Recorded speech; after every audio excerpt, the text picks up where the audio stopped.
वित्त मंत्री निर्मला सीतारमण ने केंद्रीय बजट 2024-25 को लेकर संसद में कई बड़े ऐलान किए हैं। इसी में से एक ऐलान एंजल टैक्स को लेकर हुआ। वित्त मंत्री ने कहा है कि एंजल टैक्स को अब पूरी तरीके से खत्म कर दिया गया है, लेकिन सवाल ये है कि ये एंजल टैक्स होता क्या है, इसका क्या फायदा और नुकसान है और इसे क्यों हटाया गया। तो आज एक्सप्लेन बाय एबीपी पर इसी मुद्दे पर हम चर्चा करेंगे। नमस्कार, मैं हूं आशु सिंह आनंद।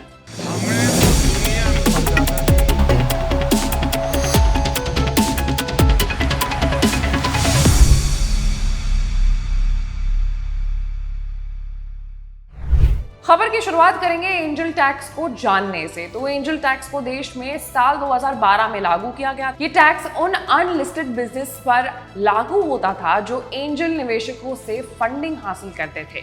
इसे आसान भाषा में इस तरीके से समझा जा सकता है कि जब कोई स्टार्टअप किसी एंजल निवेशक से फंड लेता था तो वो इस पर भी टैक्स चुकाया करता था। ये सारी प्रक्रिया आयकर अधिनियम 1961 की धारा 56(2)(7)(b) के तहत होती थी। अब इसके फायदे की बात करें तो एंजल टैक्स खत्म हो जाने के बाद अब देश में गैर लिस्टेड कंपनियां, खास तौर पर स्टार्टअप के लिए फंड जुटाना बहुत आसान हो जाएगा। स्टार्टअप के लिए सबसे बड़ी चुनौती फंड जुटाने की ही होती है।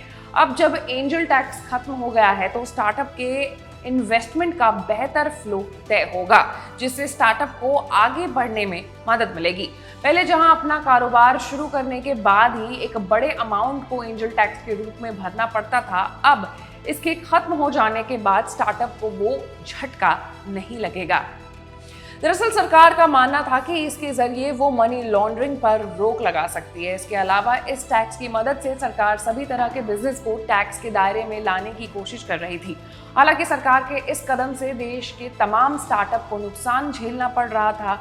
यही वजह थी कि इस टैक्स को खत्म करने की मांग उठ रही थी। इस टैक्स को लेकर के असली दिक्कत तब होती थी जब किसी स्टार्टअप को मिलने वाला इन्वेस्टमेंट उसकी फेयर मार्केट वैल्यू यानी FMV से भी अधिक हो जाता था। ऐसी हालत में स्टार्टअप को 30.9% तक टैक्स चुकाना पड़ता था। वहीं मोदी सरकार 3.0 के इस फैसले की तारीफ कांग्रेस नेता पी चिदम्बरम ने भी की है। उन्होंने लिखा है कि वो खुश हैं कि मोदी सरकार ने इस टैक्स को खत्म किया।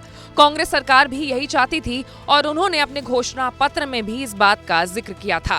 खैर, अब मोदी सरकार ने इस टैक्स को खत्म कर दिया है और इससे देश के स्टार्टअप को फायदा होगा। आपको बता दें कि बीते कुछ वर्षों में देश में स्टार्टअप की संख्या में तेजी से बढ़ोतरी दर्ज की गई है। इसके साथ ही कई स्टार्टअप ऐसे भी हैं जो यूनिकॉर्न बने हैं। मोदी सरकार का लक्ष्य है देश में स्टार्टअप को बढ़ावा देना, इसलिए वो हर संभव प्रयास कर रही है कि स्टार्टअप को हर तरह की मदद की जाए। इस पूरे मामले को देख करके आपको क्या लगता है कि जो फैसला, ये जो कदम उठाया गया है वो सही है या वो गलत है? आप हमें कमेंट सेक्शन में कमेंट करके जरूर बताएं। और ऐसे तमाम बड़े खबरों से अपडेटेड रहने के लिए देखते रहिए एबीपी लाइव। मैं थी आपके साथ आशु सिंह आनंद। For exclusive and insightful videos, subscribe to our new channel ABP Live Premium.